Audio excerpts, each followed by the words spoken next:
কাঞ্চনজঙ্ঘা দেখতে গিয়েছিলাম পঞ্চগড় জেলার তেঁতুলিয়ায়। অনেক মানুষ কাঞ্চনজঙ্ঘা দেখতে নেপাল ভুটান যায়, আমরা গিয়েছিলাম পঞ্চগড় জেলার তেঁতুলিয়া। কিন্তু দুঃখের বিষয় আমরা কাঞ্চনজঙ্ঘা দেখতে পারিনি। আমরা ভোরে গেছিলাম সকালবেলা এবং বিকালে সন্ধ্যায় গিয়েছিলাম দেখার জন্য, কিন্তু কোনোভাবেই আমরা দেখতে পারিনি। এটা আমাদের ব্যাড লাক। স্থানীয় জনগণ বলেছে এটা মাসে 2-1 দিন দেখা যায়, তাছাড়া খুবই কম দেখা। পরবর্তীতে রাতের বেলা আমরা কনসার্ট দেখতে চলে যাই।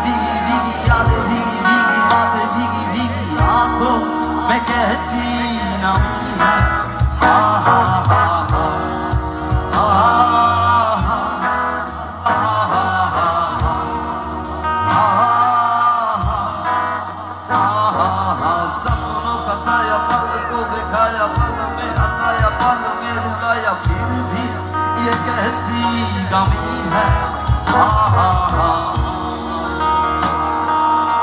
जाने कोई कैसी है ये जिंदगानी, जिंदगानी हमारी अधूरी कहानी।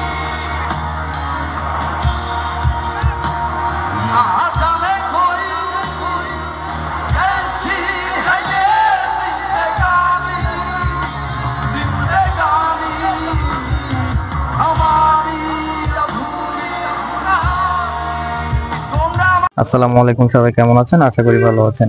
আমরা কনসার্টে যাওয়ার আগে ভেবেছিলাম নগর বাউল জেমসের কনসার্ট, গানটা ওইরকমই শোনা যাচ্ছিল, কিন্তু যাওয়ার পরে দেখি জেমস ভার্সন 2 মানে জেমস জুনিয়র, জেমস প্রো বলা চলে, প্রায় ওইরকমই গান। আমাদের খুবই ভালো লাগতেছিল। পরে আমরা কনসার্ট দেখা শেষ করে আমরা রুমে চলে গিয়েছি। পরের দিন আমরা কাদিয়ান কাজী চা বাগানে গিয়েছিলাম ঘুরতে। কাদিয়ান কাজী চা বাগান খুবই দর্শনীয় একটা স্থান, খুবই আনন্দময় একটা জায়গা। আমরা সবাই মিলে খুবই মজা করেছি। যাওয়ার রাস্তাটাও ভীষণ সুন্দর। ওখানে সবার জন্য এন্ট্রি উন্মুক্ত ছিল না, আমরা ছাত্র বিধায় আমরা সবাই প্রবেশ করতে পেরেছিলাম এবং জায়গাটা আমরা প্রদর্শন করেছি।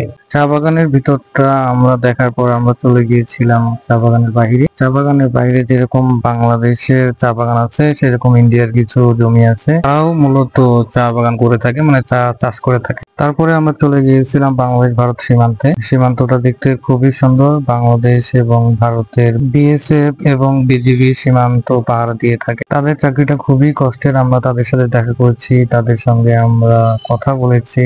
তারা অনেক কষ্ট করে চাকরিটা করে থাকে, মানে ডিউটি করে থাকে। ডিউটি অনেক কষ্টসাধ্য হয়ে যায়। সেখানে অনেক পুরাতন এবং দর্শনীয় কিছু স্থান রয়েছে, জায়গা রয়েছে, সেটা আমরা উপভোগ করি। তারপরে আমরা হোটেলে এসে চেক আউট করি, দেন পঞ্চগড় স্টেশনে আসে আমরা ট্রেনে বাসায় চলে আসি।